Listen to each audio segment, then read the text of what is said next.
الرحيم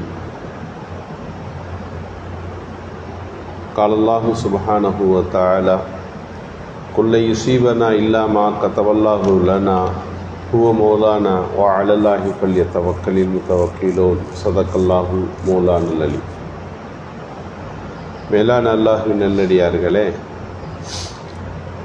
புனிதமான முஹர்ரம் மாதத்தை முடித்துவிட்டு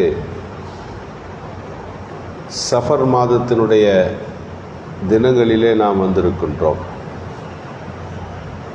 எந்த மாதங்களாக இருந்தாலும் அது அல்லாஹ் படைத்த மாதங்களாக இருக்கிறது. சஃபர் என்று சொன்னாலே இஸ்லாமியர்களின் வழக்கத்திலே அன்று தொட்டு இன்று வரை சஃபர் என்றாலே ஒரு பீடை மாதம் என்கின்ற சிந்தனையோட்டம் இருக்கிறது. ஏறத்தாழ மாற்று மத சமூக மக்களிடத்தில் சில மாதங்கள் உண்டு, அதில் திருமணங்களோ நல்ல விஷயங்களோ எதையும் செய்ய மாட்டார்கள். அதுபோல் ஒரு காட்சி இந்த சஃபரில் இருக்கிறது. பொதுவாக அரபு நாட்டிலே 4 மாதங்கள் யுத்தம் செய்ய தடை செய்யப்பட்டிருந்தது. 4 மாதத்தில் தான் நல்ல காரியம் நடக்கும். துல்காய்தா, துல்ஹஜ்ஜு, முஹர்ரம் இந்த நாள்களில் எல்லா விஷயங்களும் சிறப்பாக நடந்து கொண்டிருக்கும். யாரும் எங்கும் போகலாம் வரலாம், யுத்தம் நடக்கக்கூடாது. இதெல்லாம் ஒப்பந்தத்தில் எழுதப்படாத ஒப்பந்தமாக இருந்ததுனால இந்த 3 மாதம் எல்லா காரியமும் நடக்கும்.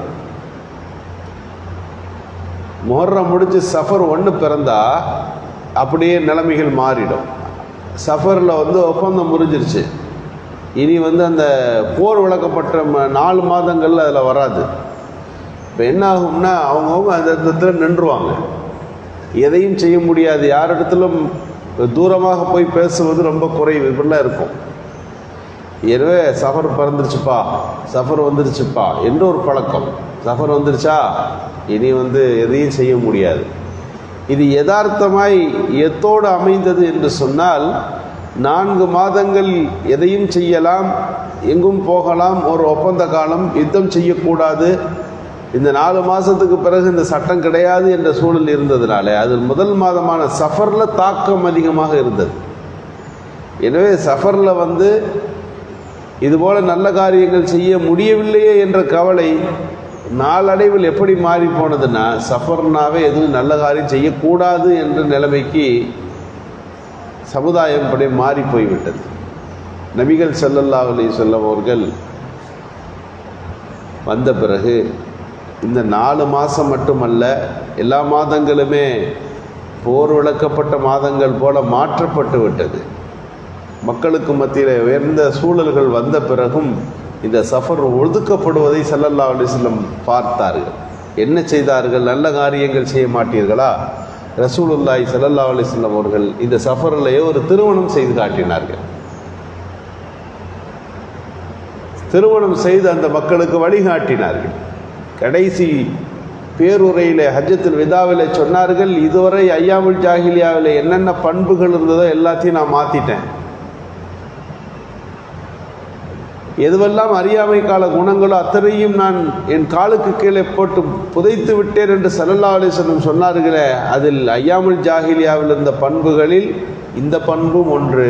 சஃபர் மாதம் பீடை என்கின்ற பண்பையும் ஸல்லல்லாஹு அலைஹி வஸல்லம் சேர்த்தே தான் ஒழித்தார்கள். ஆனாலும் இன்று வரை அதனுடைய தாக்கம் இருக்கிறது. என்ன காரணம்? இந்த காலத்திலே நல்லது செய்தால், நல்ல காரியங்கள் நடந்தால் அது கைகூடுவதில்லை என்பது அவர்களின் கருத்து.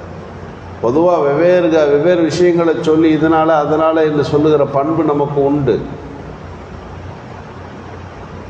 அந்த வகையில் இந்த மாதம் விட்டால் எதையும் செய்தால் அது உருப்படாது என்கின்ற பண்பில் இருக்கிறார். ஒரு கடை திறப்பா இந்த மாதத்திலே கூடாது, ஒரு திருமணமா இந்த மாதத்தில் செய்யக்கூடாது, ஒரு வெளியூர் பயணங்களா இந்த மாதத்தில் செய்யக்கூடாது என்றெல்லாம் ஒரு பல்வேறு பண்புகள் இருக்கிறது. என்ன காரணம்னா இந்த மாதம் அவ்வளோ ஒரு துர்குரியான மாதம் என்று யோசிக்கிறார்கள்.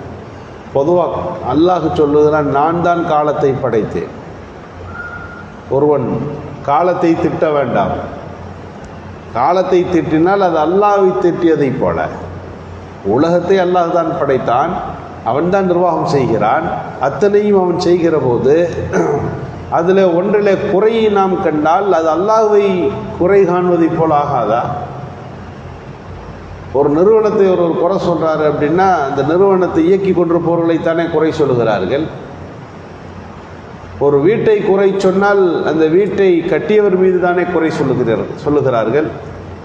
காலத்தை குறை சொன்னால் யார் காலத்தை படைத்தவன்? காலத்தை உருவாக்கியவன் யார்? காலத்தின் மீது இந்த உலகத்தை சுழல வைத்திருப்பவன் யார்? அல்லாஹ் தானே. நீங்கள் காலத்தை திட்டுவது காலத்தை அல்ல, அல்லாஹுவை திட்டு. அனத்தகர், நான் தான் காலம், காலத்தை திட்டுறீங்களா, என்ன தான் திட்டுறீங்க என்று அல்லாஹ் நேரடியாக சொல்லுகிறான். அது எந்த காலமாக இருந்தாலும் அதை அல்லாஹ் நாடியதை அந்தந்த நேரங்களில் நடத்துகிறான். அதற்கும் அந்தந்த சஃபருக்கும் எந்த சம்பந்தம் இல்லை என்பதுதான் இஸ்லாம் சொல்லுகின்ற செய்தி. பொதுவாக பலகீனம்னு ஒன்று இருந்துச்சுன்னா எதையாவது மீது ஒரு காரணத்தை சொல்ல வைக்கும். நன்மையும் தீமையும் அல்லாஹ்விடமிருந்தே வருகிறது நம்பிக்கொண்ட பிறகு ஒரு நாளிலே ஒரு நாளிலே தினத்திலே இது போன்றெல்லாம் வருகிறது என்று சொன்னால் அது அந்த காலத்தோடு இணைத்து செய்வதை போல ஆகிவிடுகிறது. அப்போ காலத்துக்கு அவ்வளோ முக்கியத்துவம் கொடுத்தீங்கன்னா உங்கள் வாழ்க்கையில் காலமும் அல்லாஹ்வும் ஒன்றுன்னு வந்துடும். அல்லாஹ் நமக்கு நன்மையும் தீமை ஏற்படுத்த முடியும், சரி இந்த பொருளும் எனக்கு தீமை ஏற்படுத்த முடியும் என்று அல்லாஹுவை விட்டு ஒன்றை நம்பினால் அதற்கு பேர் தானே ஷிர்க்கு. தீமையை ஏற்படுத்துவதற்கு இதற்கு சக்தி இருக்கிறது என்று நீங்கள் சொன்னீர்கள் என்று சொன்னால் அல்லாஹ் தான் தீமையை உண்டாக்குபவன். இது உண்டாக்கும் அப்படின்னீங்கன்னா அல்லாஹ் நாடி உருவாக்கி அது உண்டாச்சுன்னு சொன்னால் அது வேறு விஷயம். இதுவும் எனக்கு தீமையை உண்டாக்கும் என்று உலகத்தில் எதையாவது ஒன்றை நம்பினீர்கள் என்று சொன்னால் அதற்கு பெயர் ஷிர்க். நபி ஸல்லல்லாஹு அலைஹி வஸல்லம் காலத்தில் நட்சத்திர ஜோசியம் என்று ஒன்று இருந்தது. நஜ்மீன்கள் என்று சொல்லுவார்கள். அவர்களிடத்தில் பழக்கம் என்னவென்று சொன்னால் இந்த நட்சத்திரங்கள் தான் நம் வாழ்க்கையில் பல்வேறு பாதிப்புகளை உண்டாக்குறது என்று நம்பினார்கள். காலங்களிலே சிலவற்றை பிரித்து வைத்திரு, இந்த காலத்திலே இதுவெல்லாம் இந்த காலம் இப்படிப்பட்ட பண்பை உண்டாக்கும் என்று நம்புகிற சூழலும் இந்த நட்சத்திரம் இப்படி செய்கிறது என்று சொல்லுவதும் ஒன்று போலத்தான். ஸல்லல்லாஹு அலைஹி வஸல்லம் சொன்னார்கள், ஒரு நட்சத்திரம் கீழே விழுந்த உடனே கிழக்கில் ஒரு நட்சத்திரம் கீழே உடனே மேற்கில் ஒரு நட்சத்திரம் வரும். இந்த நட்சத்திரம் விழுவதும் அந்த நட்சத்திரம் வருவதும் மழை காலத்துக்கான அடையாளம். 26 நட்சத்திரங்களை கணக்கு போட்டு வச்சுருந்தாங்க. அப்போது ஸல்லல்லாஹு அலைஹி வஸல்லம் சொன்னாங்க, சில பேர் காஃபிரானார்கள், மழை பொழிந்தவுடன் சில பேர் முஸ்லீம் ஆனார்கள், சில பேர் காஃபிரானார்கள். யாரெல்லாம் இந்த நட்சத்திரம் கீழே சாய்ந்த பிறகு இந்த நட்சத்திரம் நவ் என்று சொன்னாலே அதான் அர்த்தம், இந்த நட்சத்திரம் தான் நமக்கு மழை தந்தது என்று நம்பினால் அவர்களெல்லாம் இறைவனுக்கு இணை வைத்து விட்டார்கள். முத்திர்னா பிஃபதிலில்லாஹி வ ரஹ்மதிஹி, அல்லாஹ்வுடைய அருளால் அல்லாஹ்வுடைய அருட்கொடையால் நாம் மழை பொழிவிக்கப்பட்டோம் என்று அல்லாஹ்வின் மீது ஒரு செயலை சாட்டினால் அவர்கள் ஈமான் கொண்டவர்கள் என்று ஸல்லல்லாஹு அலைஹி வஸல்லம் சொல்லுவார்கள். இப்போ இந்த காலத்தில் இது நடந்தது என்று நாம் நம்புகிற போது அது ஒரு வகையில் பெரிய பாரதூரமான தவறுக்கு நம்ம இது இட்டு சென்று விடுகிறது.